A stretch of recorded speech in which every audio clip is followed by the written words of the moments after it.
Tonight on Dispatches, new evidence which suggests that dyslexia, as commonly understood, is a myth. A myth which hides the scale and scandal of true reading disability. If most of the people in your class can read quite well, and some other people can't, you feel like left out.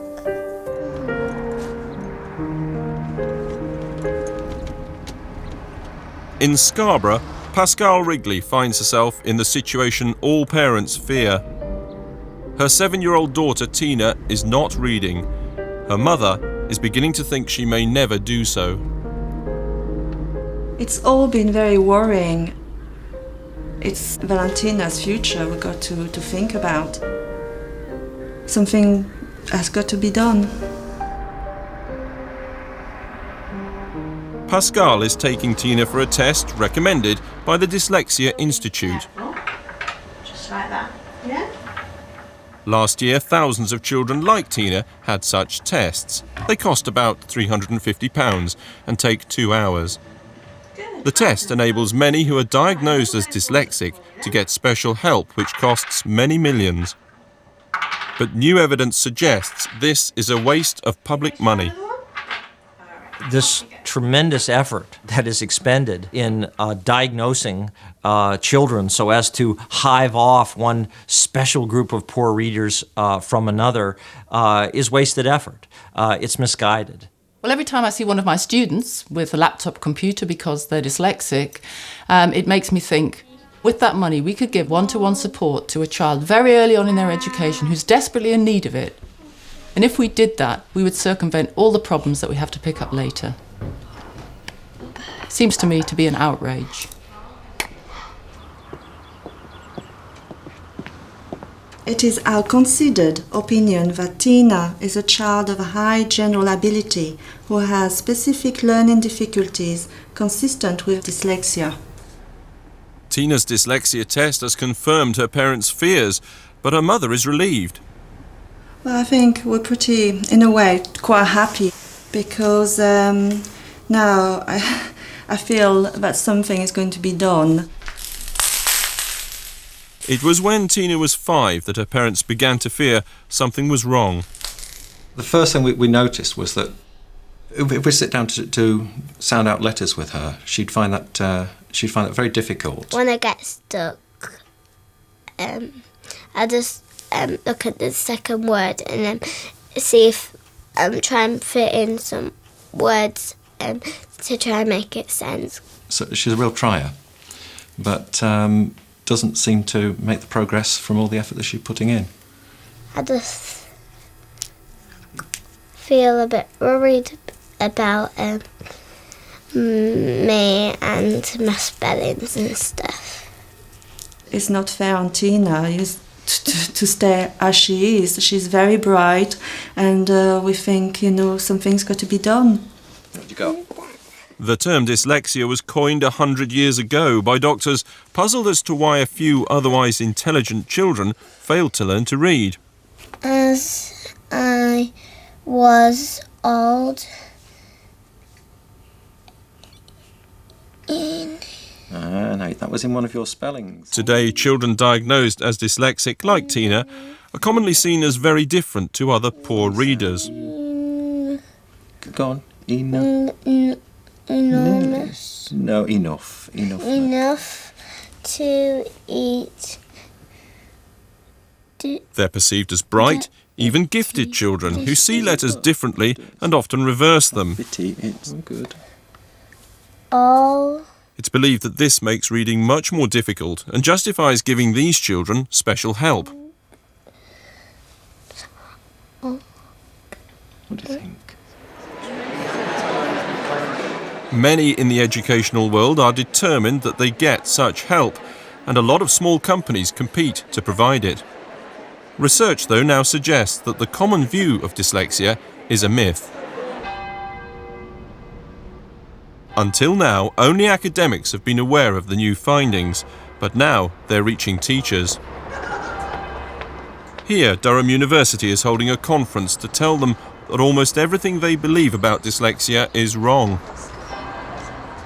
Its organiser, education professor Julian Elliott, is nervous about how they may react.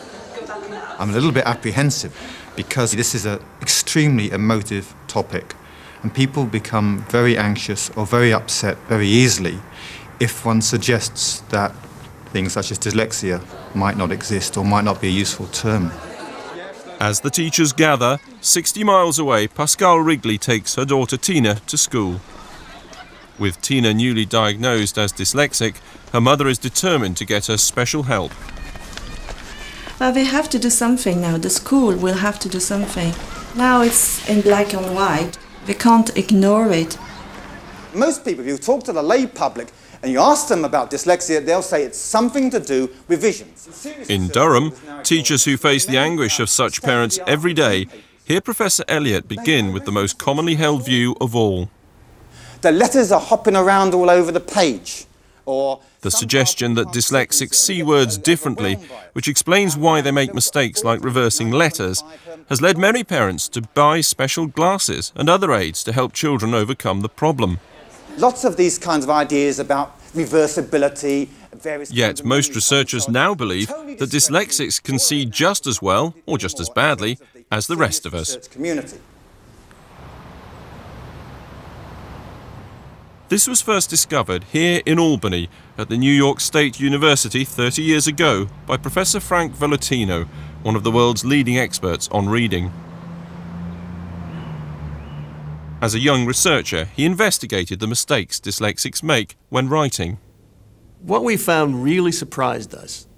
It just totally contradicted everything that everyone had said about dyslexics. Peter? Rabbit? Professor Valentino found that while dyslexic children do make more mistakes than their peers, Jumped? they do not make more mistakes than younger children reading at the same level. Out? These 9 and 10-year-olds are reading at the level of 6-year-olds. Of? And their writing is remarkably similar to that of 6-year-olds, Bed? who are reading normally. All children have a tendency to make errors when they first learn to read. Because? Poor readers keep making the same errors. They're not getting the practice.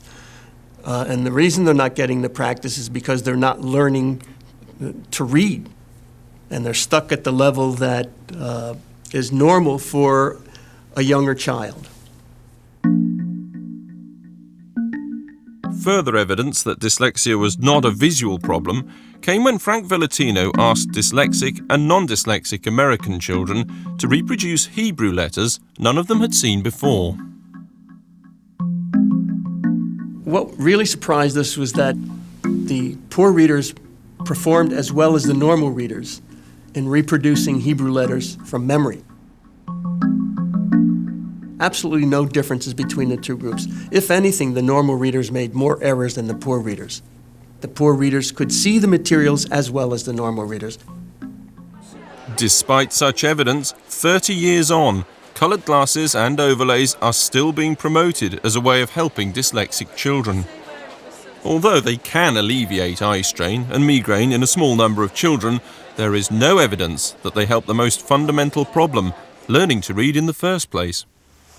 Parents are still being misled. There are a lot of abnormalities of the eyes that normal readers have as well.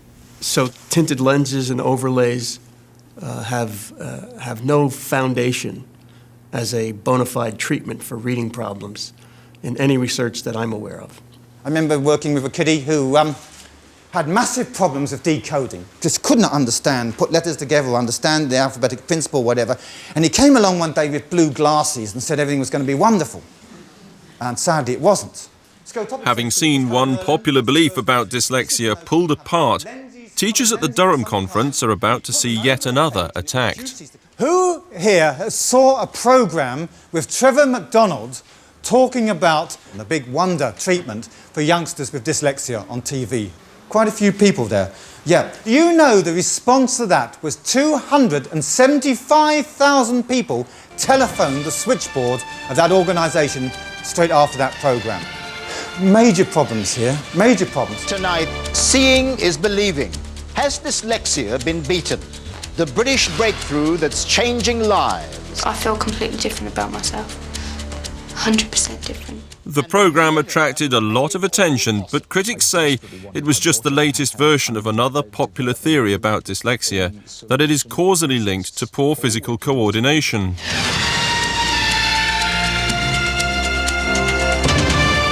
Throw the beanbag back onto the centre of the tea towel now. The treatment consists largely of balance and hand-to-eye exercises.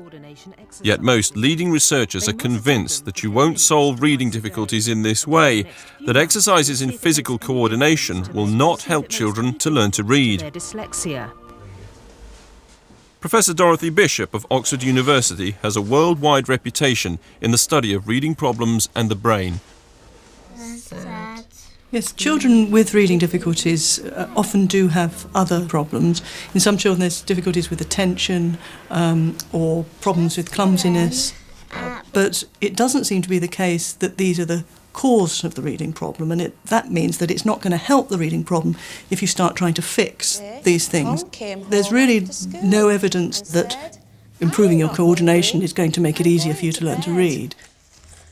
On Tuesday. The Tonight programme, which suggested otherwise, angered researchers on both sides of the Atlantic. Exercise treatment for a month. I have to say, it so far seems to me to be very much unproven, and I'm quite concerned that this very expensive treatment has been promoted through the media when it's really not coming up to the sort of normal standards of evidence for an effective treatment. If some sort of problem in physical coordination is causally linked to dyslexia, then we really shouldn't be able to find children who have quite major coordination problems who can read perfectly well. Despite the doubts, the exercise courses featured in the Tonight programme are still marketed to dyslexics at up to £2,000 a time. The Door Achievement Centres, which provided them, reject these criticisms. They say their courses have helped a great many dyslexics and that they have good research findings to back this up. They claim that later this year they'll be publishing the results of another large-scale study which provides further evidence that their approach works. Academics, though, remain sceptical. There was a study published which made a lot of claims about this, and that study that was published has been absolutely hammered by the scientific community. In other words, having heard that dyslexia is not caused by poor coordination nor poor vision, teachers in Durham are about to hear something just as surprising. Academics say there is no way of even distinguishing dyslexics from any other poor readers. I've been in clinical practice 20 years, and if someone came in with a child now and said to me, "Can you tell me whether this kid is dyslexic or not?" I wouldn't have the faintest idea how to do it.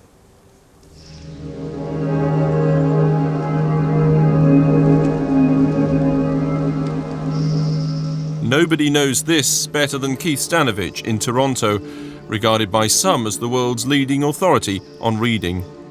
Like everyone else, he used to think there was a big difference between poor readers like Tina Wrigley, who has a high IQ, and poor readers with low IQs. And he set out to prove it. Poor readers with moderate to low IQ, we gave the name garden variety poor readers to mark the fact that no one thought that they were special. Dyslexia, reading difficulties accompanied with high IQ, was thought to be unexpected and thereby had a special name. When we ran studies comparing dyslexics to garden variety poor readers, we were startled to find these two groups were virtually identical. After almost a decade of research, Stanovich decided there was no point in trying to divide poor readers into dyslexics and non-dyslexics, because their problems were just the same. I hear you sounding out. It is the same story in York, where Britain's leading research team is based. Right, now Leon, I'm going to say a word, and you've got to point to the picture that describes the word. It's run by Professor Margaret Snowling. She too was surprised to discover there was no difference between dyslexics and other poor readers. In fact, I'd go further and say I was quite reluctant to accept that evidence in the first place. It seemed to me to be inconceivable that you could have the same kind of difficulty in someone who had very good language compared to in someone who had very poor language. But the evidence is consistent, there's a huge consensus, and the evidence is also converging. Soft. Even more startling, it's been discovered that poor readers with low IQs are just as likely to benefit from help with their reading as high IQ children like Tina. It's really very surprising, if not unbelievable, that children of high IQ don't respond any faster to interventions than children of low IQ. You would expect, on average, that the higher IQ group would do better, but the fact of the matter is they don't. And as long as you target the core problem, both groups move and improve at the same rate. The underlying difficulty appears to be the same. The way these children respond to treatment appears to be the same. There appears to be no justification whatsoever for going in and trying to carve out a special group of poor readers. This is what 15 years of research all over the world has shown can't be justified on an empirical or a scientific basis. We can't afford to ignore the evidence that's in front of us. If we're going to have a scientific approach, then we can't allow ourselves to come up with pseudo terms which are meaningless. What it boils down to is that when it comes to reading, either all children with a serious problem are dyslexic, or none of them is. Some of the teachers at the Durham conference are unhappy with what they've heard. Would you say that dyslexia doesn't exist? What I say is I can't define it, and I couldn't tell you if I saw a dyslexic person what they would be. Maybe you should spend a day with a dyslexic person and find out the I spent problems that they have. 30 years with kids with reading difficulties. Dyslexic, I see them, my kids come to me all the time, I do assessments with them all the time, but there is no clear way in my head, and the more I've read and the more I've looked at the studies, there's no clear way that I can differentiate between them. Isn't this going to cause massive anxiety for parents who are going to watch this programme? Because that would be my concern. We work with parents who have fought for years to get their child support, to get them a diagnosis, to get them a statement. What's this kind of message going to give out to people? It's going to say there's no such thing as dyslexia. There's no such thing. You're going to have a whole load of anxious parents now ringing up the school, frantically saying, he has got dyslexia, hasn't he? You're not going to take away his support. What are you saying? We keep quiet about what we know about this topic now. We hush it up, we just write it in scientific journals, and we don't say anything about that to the public anymore. After the break, dramatic new evidence about the real cause of reading problems and the scandal of a British crisis which now affects 1 million children.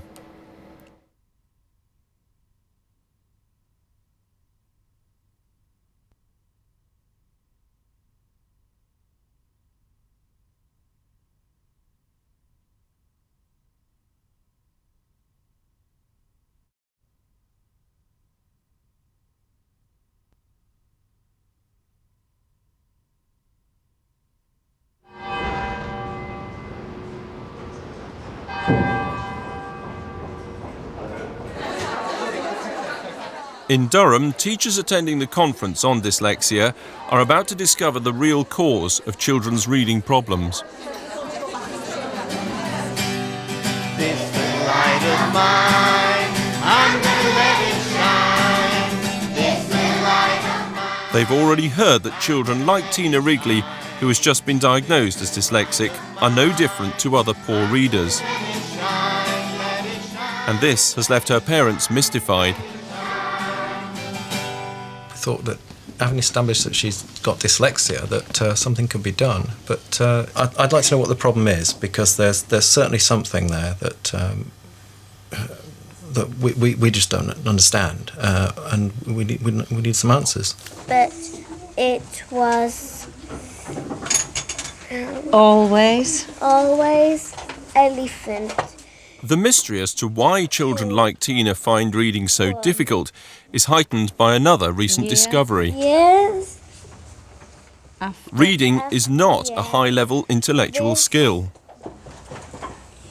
Reading is really a very basic process, and it turns out that even children who might have really quite severe learning difficulties can nonetheless learn to read well. But when I say that, what I mean by learn to read well is they learn to decode well. They can deal with print. They can tell you what words on the page say, but they may have much more difficulty in understanding what they read.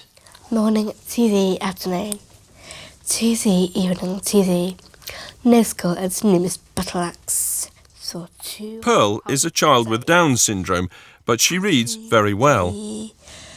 evening to the She can do what children of above average ability cannot do. What? Chance. So why do some children like Tina find reading so difficult? It is a problem which has fascinated scientists for decades, but now they think they've solved it. Disappointed little hat. Over 600 separate research studies have converged on just one answer. And this one's going to go above you, right? This is that in children who cannot read, a bit of the brain is not working properly. That's a bit cold. It is the part of the brain which makes no contribution to intellect. It is not measured in intelligence tests. Nor do investigators quite know where it is, although they think they're getting close. Yeah, I will plug everything in. But what they do know is that it is an area of the brain which allows children to distinguish the tiniest sounds in words. If it is working properly, children will learn to read almost regardless of how they are taught. If it isn't, they will have difficulty. And the less well it's working, the greater the difficulty. The core problem in children who have difficulty reading is manipulating and analysing speech sounds. If you take away the k from cat, what are you left with?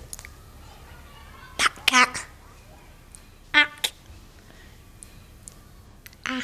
A few simple questions appropriate for 5 or 6-year-olds will identify those who may have a problem. Do pen and pipe begin with the same sound? No. Yes. No. What sound do you hear in meat that is missing in eat? E. K. T. These questions target the specific area of the brain that research has found that is the underlying difficulty of all poor readers, whether they have high or low IQs. What is the first sound in rose? The. That's why these measures, many of which can be given in 5 to 10 minute sittings, are better predictors than cognitive ability or intelligence test batteries that might take an hour or 2 hours to administer to a child. What word starts with a different sound? Bag, 9, beach, bike. Bag. They tell us which children are likely to struggle with reading and which are likely to sail right through and have no problems. Beach. Well, that's interesting because she does have difficulty when she's reading through words, sounding them out. Sometimes she doesn't hear the sounds properly and she can't relate them, you see, to the letters. So children with reading problems like Tina have a minor neurological weakness which makes it difficult for them to distinguish the tiny sounds within words. It's comparable to being a little colourblind or a bit tone deaf. It has nothing to do with intelligence. But what causes it?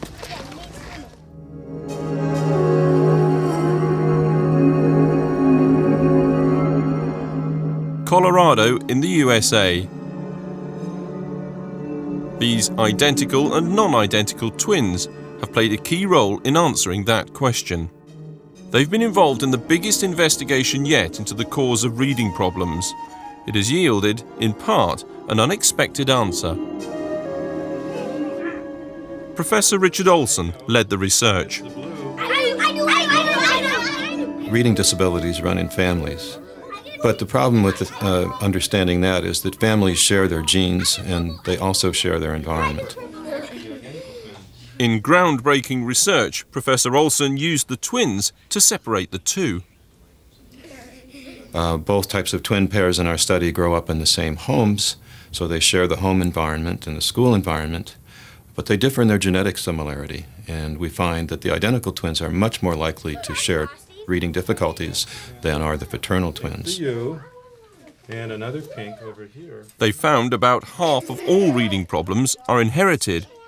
If a child has a parent with the problem, they are twice as likely as other children to have one too. Girls, they found, are just as likely to have reading problems as boys.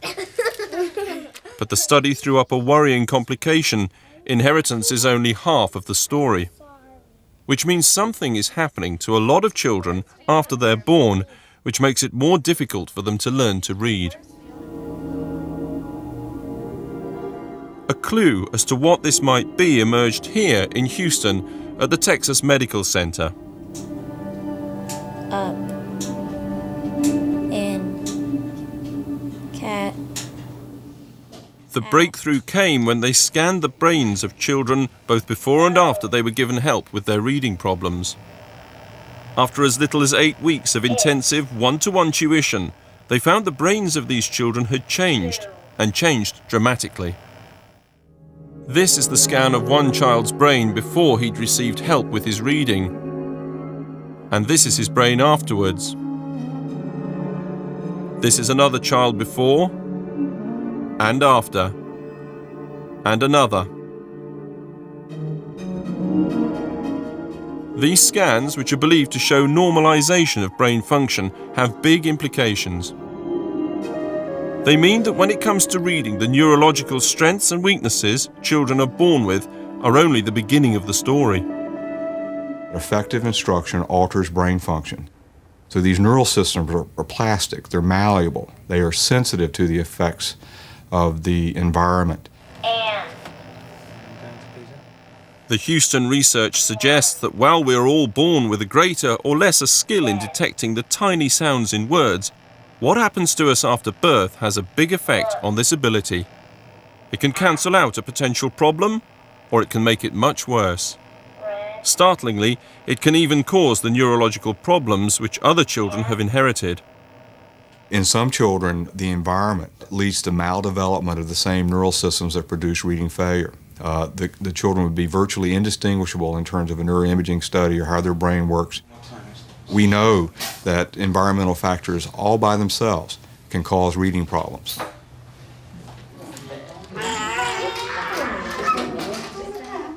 Research with babies and toddlers has shown some of the things which might affect their subsequent ability to detect the tiny sounds in words.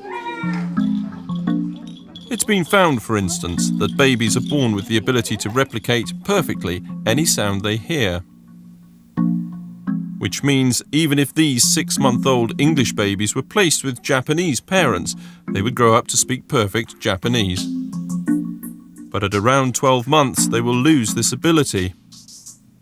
After that, they will only be able to replicate perfectly sounds they've already heard. This explains the Japanese problem with rice. There is no R sound in Japanese. As adults, few Japanese can even hear R, let alone pronounce it. So rice comes out as lice. All the king's horses and all the king's men couldn't put Humpty together again. Another revealing discovery is that mothers all over the world use baby talk. Without knowing it, they're accentuating the sound and rhythm of their own native language. It helps babies learn to distinguish the tiny sounds in words, the key skill needed later in learning to read. Depressed or stressed mothers tend not to do this.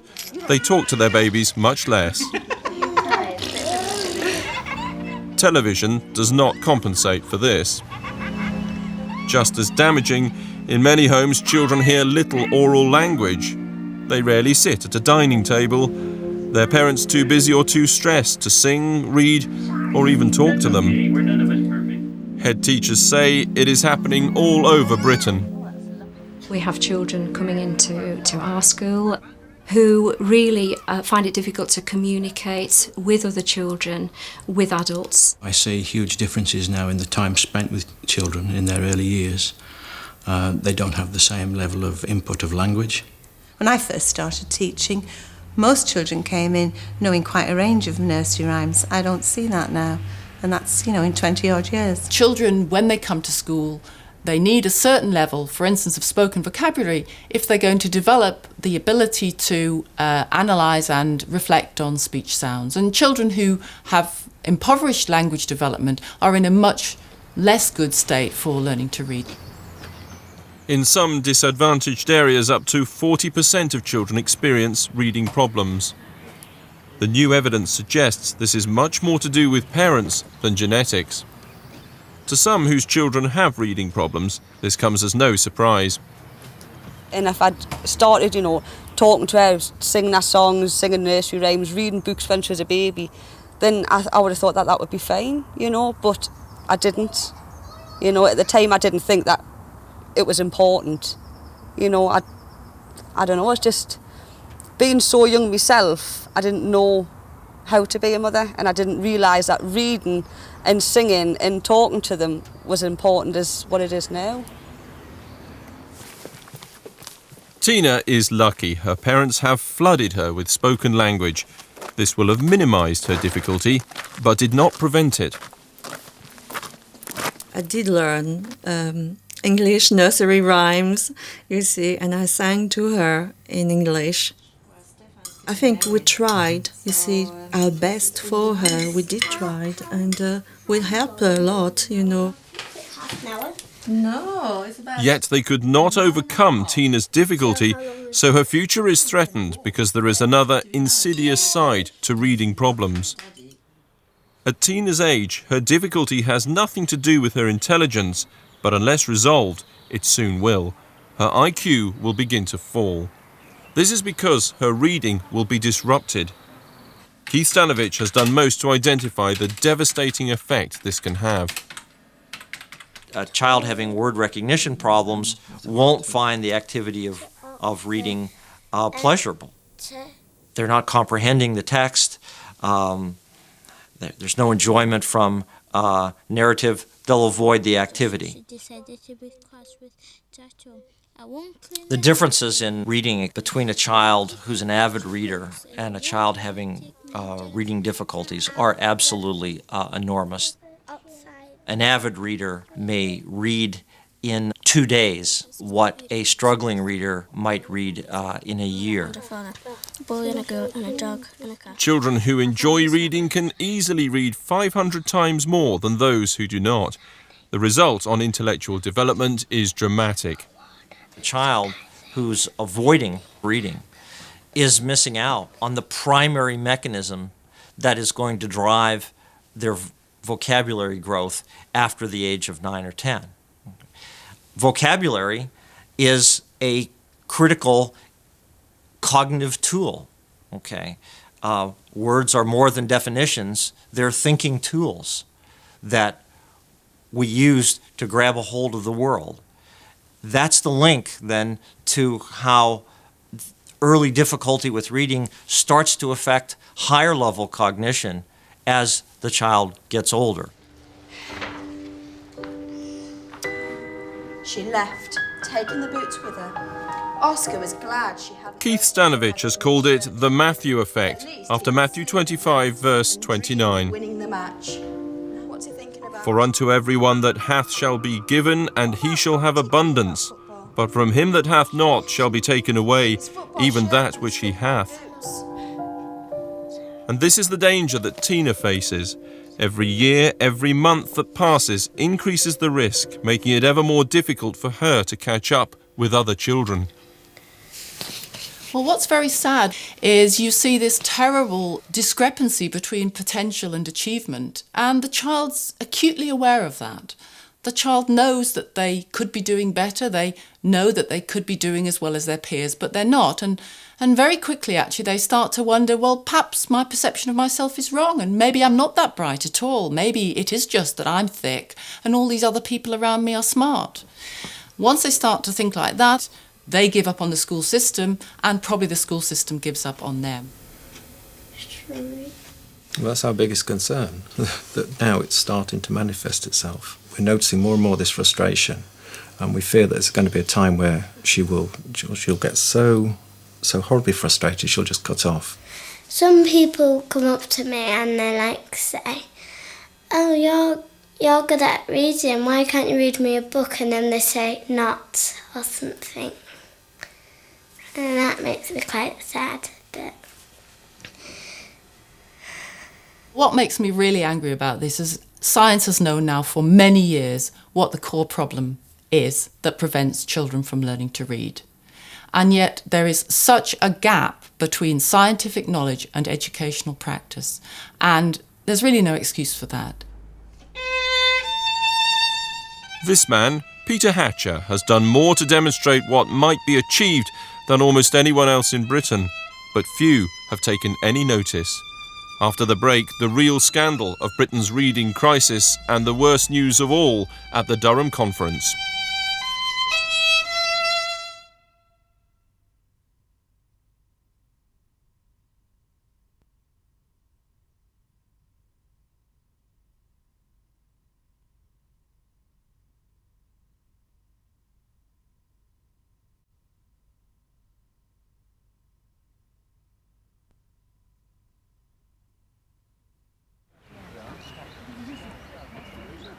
Peter and Janet Hatcher. They retired last year, but for the previous 12 years they used all the new evidence about reading to work out the best way of helping children. The new evidence doesn't just tell us about how children learn to read, but it also provides an enormous amount of help in constructing programs to help them to learn to read when they've got reading problems. It was as an educational psychologist in Cumbria that Peter Hatcher first became concerned about the plight of children who couldn't read.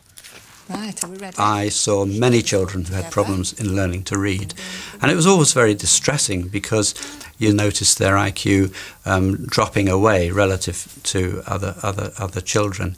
And after about 7 or 8 years of age, you'd notice them giving up. So I've always wanted to go into bat on behalf of these children. Working with York University, Peter Hatcher took what he thought was the best help then available, the New Zealand Reading Recovery Programme, and used all the latest research findings to improve it. What letter are we going to work on today, Lee? What's this letter? P. P. It makes a sound, P. Can you do that? He added activities aimed at helping children overcome their difficulty in distinguishing the tiniest sounds in words. Excellently. And he further sharpened the emphasis on not just teaching children to read, but getting them reading. Well done, Lee. What made you choose this one? Peter Hatcher also worked hard to find out how his help for children could best be delivered. We start on the line. You can have a really good reading intervention program, but unless it's actually delivered well, all kinds of things can go wrong, and in the end it becomes not very effective at all. We discovered that we had to be really tough about how that the program was run. As a course team, we've got a number of quality control requirements. The first of which is an attendance. It was found those delivering the intervention in Cumbria, mostly teaching assistants, needed a minimum of a GCSE in English, 12 weeks of intensive training, and follow-up observation at least once every 18 months. Does it make Dad? You really have got to be tough. Good. The bottom line is obviously if people are not delivering the intervention as we would like them to deliver it, then they would no longer be delivering reading intervention programmes in Cumbria. Above all, Peter Hatcher insisted that everything done in Cumbria was properly evaluated. York University took responsibility for this.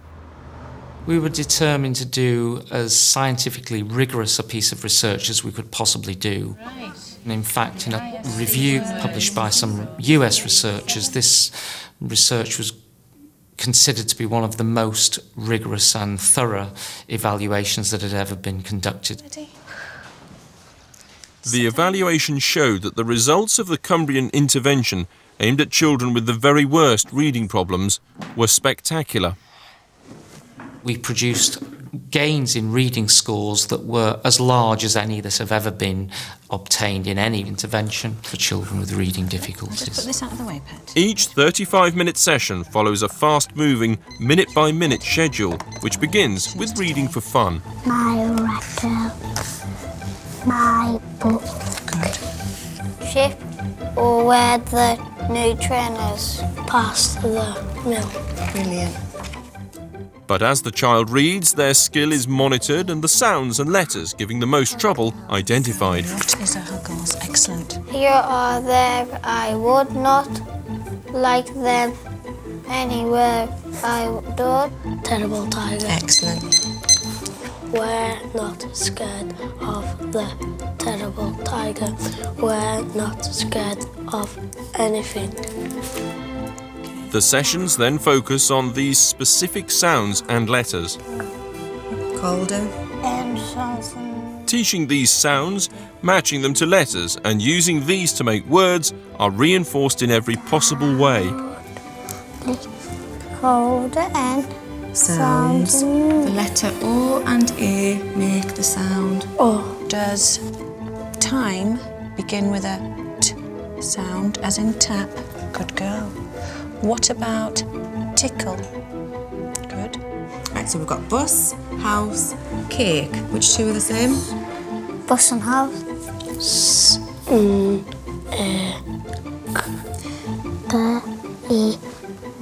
Good. When two vowels go out walking, the first one does the talking. Excellent, well done. Ah. That was a lovely sentence. And this Was.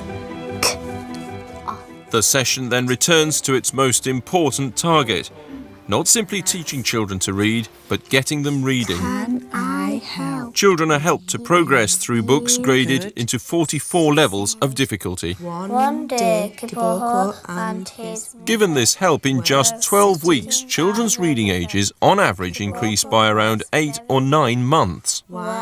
This is up to 8 times faster than on traditional reading programs for dyslexics. Come here, said Tom. Mum, said Mum. Can I? Children are so excited by their progress that for some months afterwards, they continue reading more than other children and continue catching up. On Friday, I'm hungry, said Tom. We know from the information that we gather that the intervention remains as effective now as it was when we did the original research back in the 1990s. That's the one we're doing our running record on tomorrow. The new evidence about reading problems, which has led to the Cumbrian success, has had a big influence on the government's literacy strategy. Thank you, Nathan. We accept very clearly the evidence, and there have been great breakthroughs. The evidence is overwhelming. The great effort now is to ensure that that evidence is put to work in what teachers do and what adults do as they help children. Are you sitting beautifully? Hands on knees. Okay. The literacy strategy is now calling for a powerful 3-wave approach to the teaching of reading. The first, like this, is for all children, most of whom will learn to read without difficulty. Harry said yesterday we learned to listen for consonants in words and we read... But more importantly, for up to 1 child in 5 who will need extra help, perhaps 1 million children, it wants schools to mount a second wave of teaching in small groups like this. Right, Lee, we're going to do the treasure chest game. Yeah. So what do you have to do in this? Put the things that begin with P in the treasure chest and the things that don't in the bin. That still leaves up to 10% of children with the greatest problems in learning to read, perhaps 500,000. For them, they want a third wave of often individual teaching, like that in Cumbria. Above all, those running the strategy want to shift policy away from providing special help for those diagnosed as dyslexic and give it instead to all children with reading problems. Our policy is clear. It's about meeting the needs of all children. It's not about particular labels or particular groups. It's about the needs of all children. Parents have the right to demand that schools provide everything that a child needs to learn to read. It's believed that if schools provided the help now possible, only 1 or 2 children in 100 would be left with a reading problem needing long-term support. It's all very good news for Tina and her parents.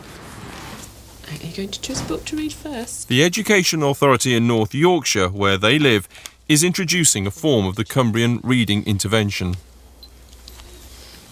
He put it on in his... Tina is one of the first children in her school to benefit. It ought to be good news for children like Tina everywhere, but it isn't. North Yorkshire is, so far, the only authority to introduce it.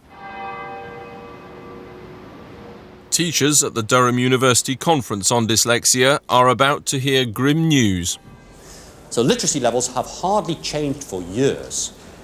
This is despite hundreds of millions of pounds and massive efforts in this country. A proportion of children have benefited from the literacy strategy, particularly at the beginning, but the evidence suggests it has not helped those who most need help. So far as we can tell, we have exactly the same proportion of children with severe reading problems as we ever had, and that's a national problem. And if we think about the amount of money that's been spent on this, I believe about £500 million, and yet we haven't seen the shift in the reading, there is a severe problem here.